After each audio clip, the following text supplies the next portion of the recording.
Hi, I'm Greg LeBlanc, and I'm here at the Haas School of Business with Stephen McKeon, who is Associate Professor of Finance at the Lundquist School of Business at the University of Oregon. Welcome, Stephen.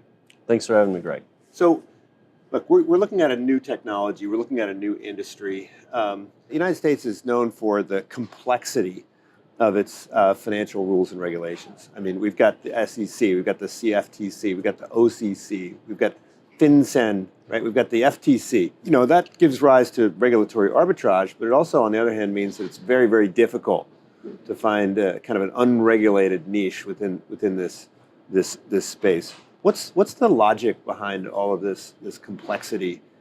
Yeah, so I kind of think of regulation as a matrix. So, along one axis, you've got all the different groups you mentioned, right? So if it's a financial instrument, you've got the SEC and CFTC. If it's a product, you've got the FTC. The IRS, of course, is involved with tax regulation. And then on the other axis, you've got state level, national level, global, so lots of different national jurisdictions around the world. And each of those jurisdictions kind of has some version of those different sort of categories of regulators. And so it becomes a very large web, where, as you said, eventually it's the case that essentially everything is covered, right? There is no project that's not going to be regulated in some way, or that some regulator thinks they have jurisdiction over. The problem is that it's not even clear sometimes between different regulators who has jurisdiction. So in the early days, it was very unclear, like, would Bitcoin be regulated by the SEC? Would it be regulated by the CFTC? It's now clear that it's the latter.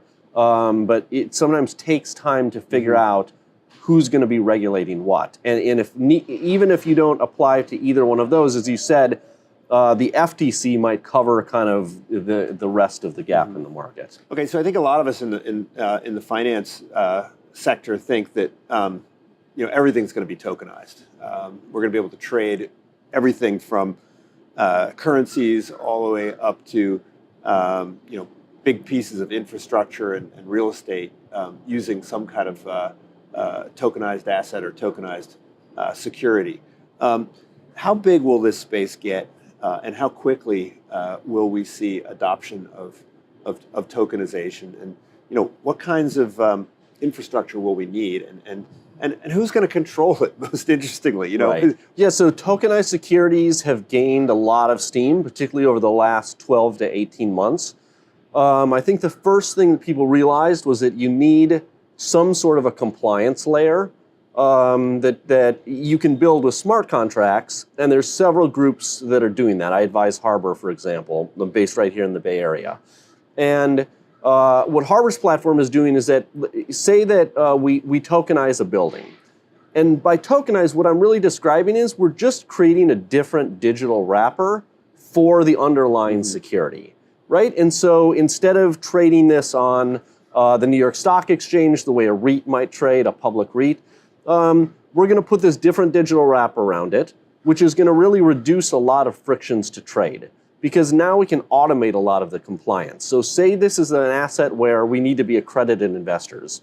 Well, when I sell you some of these tokens that represent ownership on a portion of a building, it's going to ping Harbor's regulator service, and it's going to make sure that my wallet and your wallet both are registered to accredited investors.